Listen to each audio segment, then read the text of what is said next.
Hi friends, అందరు ఎలా ఉన్నారు? అందరు బాగున్నారా? గల్ఫ్ అనేది ఒక రంగుల ప్రపంచం. ఎన్నో కష్టాలు ఉంటాయి. చూడండి, ఇది అందరూ మార్నింగ్ వచ్చేసి పుట్టకొట్టికి ఊరు నిడిచి ఫ్రెండ్స్ను, తల్లిదండ్రులను, భార్య పిల్లల్ని విడిచి ఎన్నో బాధలు, డబ్బు అనే ఒక అవసరానికి ఇక్కడ వచ్చి ఏళ్ళ తరబడి కష్టం చేసుకుంటారు. ఎవరైనా ఈ గల్ఫ్ జిందా అనేది చాలా కష్టం. నేను చెప్పేది ఏంటంటే, ఇక్కడ మా క్యాంప్లో ఒక పంజాబీ పర్సన్ నిన్న సూసైడ్ చేసుకున్నాడు. మేము చూడడానికి వెళ్తున్నాం. చూసే టైంలో ఇది మార్నింగ్ వచ్చేసి, ఇది ఏరియా వచ్చేసి ఇది మనామా. వీళ్ళందరూ ఈ షాప్స్ అనేది ఓపెన్ చేస్తున్నారు. ఎందుకంటే ఇక్కడ గల్ఫ్లో చాలామంది అనుకుంటారు డబ్బు అనేది సులభంగా సంపాదిస్తారు. ఉంటుంది 100%లో 10%. అందరికీ లక్ అనేది ఉండదు కదా. ఎన్నో బాధలు, ఏం కష్టం వచ్చిందేమో పాపం. ఆయన గల్ఫ్లో 18 years అయిపోయింది, 18 సంవత్సరాలు అయిపోయింది. Punjabi person store keeper work చేస్తాడు.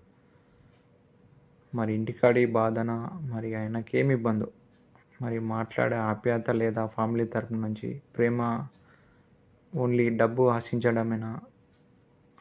పర్సన్ ఎలా ఉన్నాడు ఏంటి అనేది ఆలోచించే వారు ఉన్నారా లేరా మనకు తెలియదు.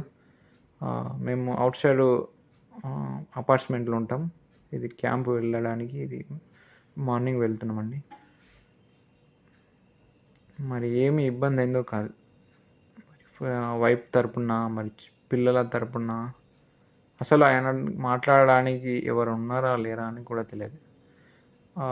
ఎవరున్నా లేకున్నా ఒక స్టేజ్ అనేది వచ్చినప్పుడు, అమ్మ పెళ్ళి చేసేంత వరకు తల్లి బాధ్యత అంటారు కదా. పెళ్ళైన తర్వాత 100% భార్యదే బాధ్యత.